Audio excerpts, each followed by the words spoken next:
I'm unstoppable, do the impossible. I'm irresponsible, yet I'm phenomenal. I got an arsenal, I'm dropping bombs, you know. No, I'm not stopping, no. Conquer the obstacle.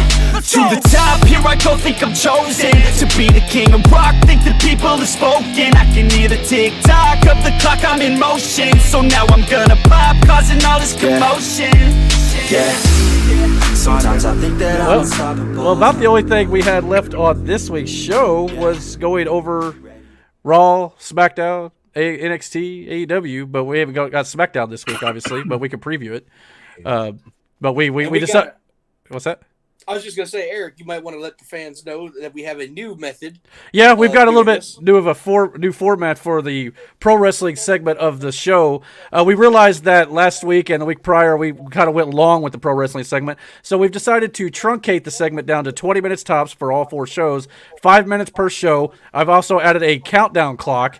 The panels here are not going to be able to see it right now, but everybody viewing at home will be able to see it, and there will be a buzzer when the 5 minutes is up. So we'll starting now with 5 minutes on Monday Night Raw. Highs and lows, go. RK Bro, fuck that. Fuck them birds. Fuck that team. Wait, Yes. so I didn't watch Raw. So they Didn't either. Randy Orton and Riddle are now a tag team, and they're calling it RK Bro. Yeah. I love it. You would, Thomas. You would. I mean, we all know how it's going to go. What's Orton's that? going to turn on him. They're going to have a feud, and it's not going to go on forever. No, hope I actually don't expect it to go much longer than maybe a couple weeks. And to me, it makes me feel like Riddle's being booked like an idiot, because how does he not see this RKO coming? But other than that, Randy Orton playing a straight guy to Riddle's goofiness, entertaining. I'll say that. And they worked well in the ring on Monday night too. It's going to be just one of those things that leads to a feud between the two of them. I'm guessing because you got to remember Riddle beat Orton clean last week on Raw, so it's kind of interesting to me that Randy all of a sudden wants to be teammates. Well, do you remember the Twitter beef they had? A year back or so. So Yeah. I mean, it's probably how Thomas said it's going to happen. Okay. The only other thing really worth of noting is what Braun Strowman, didn't he turn on? I don't want to say turn as in becoming a heel, but he took out fucking Drew McIntyre. Yeah, and now he's in the triple threat match at WrestleMania Backlash now too, because he just beat Drew. They were on like 3 different matches on this show and ended up getting in a #1 contendership match again, which Braun lost last week, but now they're putting him in another match to be the #1 contender, which I'm like, okay, did you just lose? Horrible booking. Yeah. Yeah. Also, we had. Bored of Braun. Yeah, I agree. Braun's he looks great. He's getting a lot, more muscular and trim. Every time I ever got high on Braun, they didn't pull the trigger and give him the title. And now that they want to get him back in that picture, I don't care. Yeah, I'm with you, dude. That's what they seem to do with a lot of stars nowadays, anyways. Mm-hmm. Yeah, I can't go past this segment without mentioning the tomato fight that happened between Miz, Jackson Riker, Elias, and the New Day and Damian Priest. They were literally brought out a guitar case full of tomatoes and started chucking them on the Miz TV segment at Miz and his cohorts. So, and supposedly Morrison got hit in the ball shoot. So yeah. But tomato fights, and on top of that, buckets of water were being thrown around in the women's tag match later that night, because they ought to have Nia Jax slip sliding around because of the whole thing that happened in Mania. They got to make Nia out to be this goof. Why? Because they think it's funny. Look, man, I'm really trying to ride with you on this given WWE shit. But if you keep on popping off like that, we're going to get into an AEW thing, because they ain't fucking any better, all right? I mean, I'm trying to find good in Raw. Believe me, I gave WrestleMania praise. So I'm trying to find good here. And I'm trying to ride with you, man. You got you motherfucker. I mean, it's also worth noting no AJ or Almost or Bray Wyatt on this show again.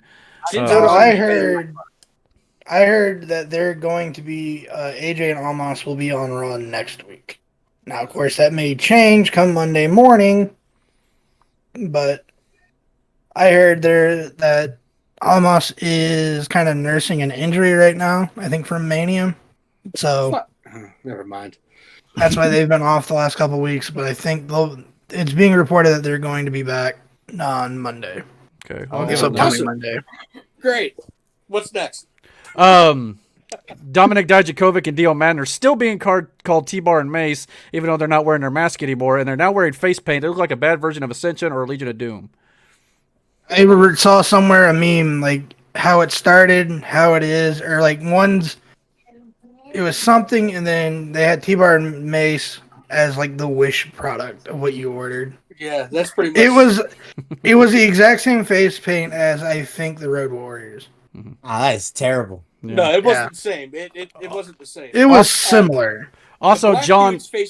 Oh, go ahead. Black dude's face paint looked like fucking Andre the Giant when he was trying to like kill the Ultimate Warrior or whatever. They were just fucking different colored lines. It was terrible. Oh God. Also, John Morrison returned on this show, and I guess during his promo said he has, quote, a moist voice as Johnny Drip Drip. So that's just some of the verbiage they use. Also, True. Also, Rhea. Shut up. He said true. True. Oh, does that get you moist, TA? Yeah. He said true. Also, Rhea Ripley once again stared off into the distance during a promo. She hit her finishing maneuver during the tag match, and then also immediately tagged out to Nia Jax so she could get the win, even though she had a finisher, which I thought was interesting. But that's the 5 minutes on this segment, so I guess Thank God. Yep. we'll move that. Then that's pretty much all I had covered for it. Moving on. All right, so we'll move on to NXT now. I don't know. I thought overall it wasn't a bad show. It didn't have a lot of great stuff on there. There's a lot of main roster comedy, but the first 20 minutes, obviously, there was a match with Mercedes Martinez and Dakota Kai that ended in a DQ finish when Raquel Gonzalez kicked Mercedes in the head. Great match until the finish. Dude, legit, I thought you was going to say she gave her a cunt punt. I thought you were going to say she kicked her right in the coochie. Now, why would I say that? I mean, well, I didn't think you were going to place it that way. Like, sorry. Sometimes when I get to read my own handwriting, it doesn't go well. But yeah, I wasn't expecting him to say that either. What, but cunt punt? Yeah. Cunt punt. Yeah, I didn't expect it. No, man, I didn't even. Well, that's what I expected, guys. So I'm just saying. To me, it's just like, okay, you ruined another great match with a DQ finish, but I get you're setting up Raquel and Mercedes Martinez, so that in that regard, it does make some sense. We had Ember and Shotzi backstage arguing over who did not receive flowers from Dexter Loomis. Yeah, Lewis. Sorry. Tony Storm got pinned on a distraction finish from Zoe Stark. Tony Storm was already beat clean by Zoe Stark. Now Tony Storm will likely win the rematch, so it's probably going to be 50-50 booking to get Tony her win back, I'm guessing. Yeah. I doubt it. Tony Storm can do no wrong, all right? Hey, I like Tony Storm. I think she kind of has this Bret Hart thing going on. I don't think Tony's going to. No, I think she won't get her win back yet. I'm a terrible guest, and I didn't watch Raw or SmackDown or AEW. No, dude, you're not a Don't feel bad. Some of these guys didn't either. We have people on the panel that didn't even watch it. I just know We it's just- a little dumb. Yeah, we keep up with it. I haven't even watched it, bro. Anything on it. Sadly, I'm a glutton for punishment, and I do watch these shows, unfortunately. I can't. And do it. I've never actually watched an episode of AEW. Huh? I mean, Well, then I don't think Tony has either. no, I don't think. You're better off for it. Come on, I can't man. do it. I can't do it. Like, Hey, to each their own. No, I'm never Okay, going to begrudge all right. anybody. I'm done. I'll cut it off. I'm I'm do this. sorry. I took over. No, you're fine, man. No, you're fine. I'm just saying I would rather have a long tube of glass shoved down the hole of my dick Time's and ticking. busted inside than watch AEW. Damn. Wow. Also on NXT, they teased dissension with Imperium a little bit. Alexander Wolf would not hit Killian Dane on the outside. Killian Dane, they may even be teasing that he may join Imperium, or maybe even Alexander Wolf may break off and rejoin his Sanity partner, Dane and Maverick, and make it 3-on-3 with Imperium. That's always possible. But Yeah. I don't want to see him break up Imperium all together, but you drop out Wolf, I'm okay with it, I guess. Yeah, he's like the black sheep of the group. Like, So And the fact that him and Killian have that history will work out well. So Yeah. makes sense. the 6-man main event was really good, other than the fact, again, I'm a stickler about pinning champions. I don't know why, I just am. Why? Because it makes them look weaker when you do it. Now, don't get me wrong, you can do it occasionally, but don't do it every week on every segment to set up tag team matches or title matches by beating the champions all the time. To me, that's a little bit lazy. But occasionally, I got no problem beating a champion. You know, like What was the main? It was MSK and Kushida versus Legado del Fantasma, and I guess Legado del Fantasma pinned one of the champions from MSK in the 6-man tag. Our good friend Shima Zion, a part of the El Fantasma, Orgasmo, Legita, whatever the fuck it's called. Other than that, though, great match. I mean, great TV main event. Ted DiBiase made a debut on this. Basically, who was it? Cameron Grimes was in a watch store, was buying expensive Rolexes, and DiBiase walked in there with a more expensive watch and gave his laugh and walked off. So I chuckled a little bit. I marked out for Ted DiBiase. I ain't gonna lie, but awesome. Yeah. Indy Hartwell told Loomis in one of the matches that she thought he talked too much, which I thought was interesting because Loomis doesn't talk ever.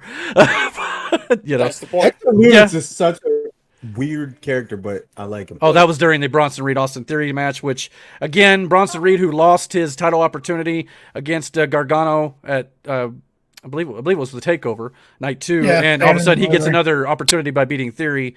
This is where the distraction with Indy came into play, but Bronson Reed wins and gets another shot at Gargano.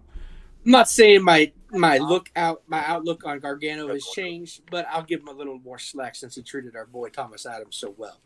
I'll be a little less harsh. And that match with O'Reilly was incredible. Ciampa and Timothy Thatcher made a return on the stage, and Ciampa called Timothy Thatcher Toothless Timmy. I guess because he's missing a tooth. I just thought that was kind of funny, so I thought I'd throw that in there too. He's not missing a nut. Like Thatcher and Tommaso Ciampa to me are like one of the two realest guys in the ring. If that makes sense, you know what I'm saying? Like, right? You seen the match that they had together? They beat the hell out of each other, like real. So like, I feel like two of the people you probably don't want to make fun of are those two, but I get what they're doing with the Grizzled Young Vets because they're also again two of the same people, like right, who have that realism about them in the ring. Mm-hmm. So like, I think that'll work. The feud between those four guys would be good. Okay, the time has expired for NXT, but I will say that Adam Cole also had a. He came off as a star with a sit-down interview he had. O'Reilly was looking on and shaking his head to the interview. It looks like they're going to maybe set up, I don't know, loser leads NXT match. I don't know where you go after the big match they had at TakeOver, but you can go somewhere with it. Killed each other now. Right, it'll still be good. Talking about hard hitters, Thomas, who's the hardest person you've ever been in the ring with as far as hitting? Like, who lays it in? Rephrase that one. Probably the Bev, Bobby Beverly. Oh man, Bobby Beverly. That's wow. So he's stiff. But honestly, those were my favorite matches, because he wants it back. Like he gives it to you and he wants it back. Right. But probably Bobby, yeah. Yeah. Cool. Okay. Well, so you have no idea who the fuck Bobby Beverly is. No. All right, we got 2 more shows to run through here, so I'll start the countdown again now, and we'll go through. Hold on, let me start it again. I missed it. All right, there we go. AEW Dynamite. All right, I want to take part of this here. I understand. I don't know. But Tony knows that I have been defending AEW Dynamite's booking. And, of course, they start the show and make me look a little bit stupid. So, because I'm going to criticize them. I've told you I'd be fair. They start the night with Brian Cage versus Adam Hangman Page, the number 1 contender, according to the rankings, for Kenny Omega's title, right? And before the match, Adam Hangman Page is attacked by Team Taz, powerbombed on the stage, and he never really recovers and pretty much gets squashed by Brian Cage in this match, and they pin Adam Hangman Page, the supposed number 1 contender. The only thing I can think of is they're not doing the match right now against Kenny Omega, and they feel like he can afford the loss. But even so, I don't agree with them maybe pinning Adam Hangman Page just yet. I don't know if I like that. Here's the thing with that, though. Even going into the start of AEW, they were making Adam Page to be that one. Yeah.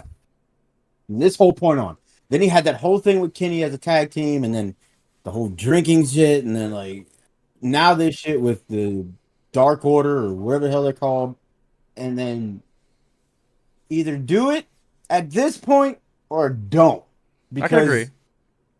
It's getting to be tiresome and old to where you're not going to give the shit about Hangman at all after a while. I think what they're trying to do is wait till the crowd's back, but you can only do that so long. Yeah. So I agree. And they better happen soon. I'd say by the end of this year or even this summer, they need to pull the trigger on him. Or, like you said, fans are going to start losing interest. And I totally get it. Try to see here. Outside of that, I thought the show was fairly booked well. I know some people on this panel ain't going to agree with it. Had good matches all the way down the card. I thought the build-up to Blood and Guts next week, especially with the parlay segment with the Inner Circle Pinnacle, was good. They did not brawl. It didn't end up in a brawl like we thought it might. It actually ended up with Jericho's promo on that. That was... He's pretty fucking passionate about that. But here's the thing, though. You have, at this point, two factions that one of them has to lose, right? It's going to be Inner Circle. It can't be the Pinnacle because you're trying to build them up. Right. But if it's the Circle, then what's the fucking point? Because now you're just having a bunch of guys who could use a push, and you're not going to do anything. Like, what's the two? The Pinnacle needs to win this match. That's all there is. Yeah, if they don't, I'll be mad. And you know how I am as an AEW defender. So, yeah, I'll be upset. Yeah. Brandon, you talking about Ortiz and Santana? Yeah. Yeah, they need to get more involved in the tag scene. Seriously. Yeah, absolutely. I think they'll probably eventually go that route. But the Bucks could lose the titles, but I don't. It sounds like they're building to Moxley and Kingston possibly winning those titles. But it seems like we may also, after this show, get Kingston versus Moxley or Kingston versus Omega first. Obviously, Kingston ain't going to win that match, but they had a great segment where, Kingston had Nakazawa down and was going to break his ankle, and he told Kenny, if you don't get in the ring, I'm going to break his ankle. Kenny goes, go ahead. He knew what he signed up for. Break his ankle. So I thought that was funny. But other than that, it set up the match, and they're going to do a tag match next week for the Blood and Guts show, which also has a stacked card, by the way, with Cody versus QT and that match. And I think they got a tag team number 1 contenders match and things like that. Plus the also got Moxley versus some Japanese legend who I don't even know. Yugi Nagata. He was about to say Japanese lesbian. Yeah, Yugi Nagata for the IGWP US title in a couple weeks. So that could be interesting. I don't think I've ever seen Yugi Nagata wrestle. I know we've watched some New Japan stuff a little bit, but I don't think we have. He was about to say Japanese. So I think we've definitely hit our 5-minute mark, haven't we? Oh, we still got a minute, actually. But I can't think of anything else that's really of note on the show. I like that. I watched Jericho cut a promo in that face-off with the Pinnacle. I watched that today. Well done. It is pretty good. I mean, Jericho, we all know, has been great on the mic probably since day one. Mm-hmm. And I think probably the only thing we really didn't mention too was Darby Allin defended his title again against 10 in the main event. Another good solid match, just highlighting Darby Allin as a fighting champion. So, in that case, proper building for the title anyway. It keeps it relevant, keeps it strong. But other than that, I think that's about all there really is to say about AEW. So we won't take the full 5 minutes. Tony, we'll cut it off with 18 seconds left. How about that? Good. All right. But hey, we blew through it. But we do got one more show. But all we're doing is you're just going to give a rundown of what's going to happen. But we can talk about what we think might happen. You want to do that or no?